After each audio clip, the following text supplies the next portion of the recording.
ಪರಶುರಾಮ ಕುಂಡ ಸ್ನಾನ ಮಾಡಿಕೊಂಡು ಇವಾಗ ಹೊರಡ್ತಾ ಇದ್ದೀವಿ. ಅಲ್ಲಿ ಕೆಳಗಡೆ ತೊಗೊಂಡೋಗಿರಲಿಲ್ಲ, ಮೊಬೈಲ್ ಎಲ್ಲ ನೀರಿಗೆ ಬೀಳುತ್ತೆ ಅಂಥೇಳಿ. ನಿತ್ಯ ನದಿ ಹರಿತಾ ಇದೆ. ಪರಶುರಾಮ ಇಲ್ಲಿ ರೇಣುಕೆನ ತನ್ನ ತಂದೆಯ ಆದೇಶದಂತೆ ತಾಯಿಯ ಕತ್ತನ್ನು ಕತ್ತರಿಸಿದ ನಂತರ ಇಲ್ಲಿ ಬಂದು ಕೈ ತೊಳ್ಕೊಂಡಾಗ ಕೊಡಲಿ ಬಿಟ್ಟಿದ್ದು ಅಂತ ಪ್ರತೀತಿ ಇರೋದು. ಅಷ್ಟು ಪವಿತ್ರವಾದ ಸ್ಥಳ ಇದು. ಇದರಿಂದ ಒಂದು 160 ಕಿಲೋಮೀಟ್ರು ದೂರ ಇದೆ. ನಿನಾಶಿ ಅಂತ ರೆಸಾರ್ಟಲ್ಲಿ ಉಳ್ಕೊಂಡು ಇಲ್ಲಿ ಬಂದಿದ್ದೀವಿ ಪರಶುರಾಮ ಕುಂಡಕ್ಕೆ. ಅಲ್ಲಿ ಸ್ಟೇ ಮಾಡಿದ್ದು. ಇಲ್ಲಿ 10 ಕಿಲೋಮೀಟ್ರ್ ಆಗುತ್ತೆ.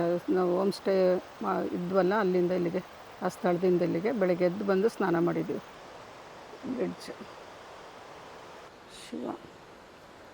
ಓಂ ಶಂಭವೇ ನಮಃ. ನಮಸ್ತೆಸ್ತು ಭಗವನ್ ವಿಶ್ವೇಶ್ವರಾಯ ಮಹಾದೇವಾಯ ತ್ರ್ಯಂಬಕಾಯ ತ್ರಿಪುರಾಂತಕಾಯ ತ್ರಿಕಾಗ್ನಿಕಾಲಯ ಕಾಲಾಗ್ನಿ ರುದ್ರಾಯ ನೀಲಕಂಠಾಯ ಮೃತ್ಯುಂಜಯಾಯ ಸರ್ವೇಶ್ವರಾಯ ಸದಾಶಿವಾಯ ಶ್ರೀಮನ್ ಮಹಾದೇವಾಯ ನಮಃ.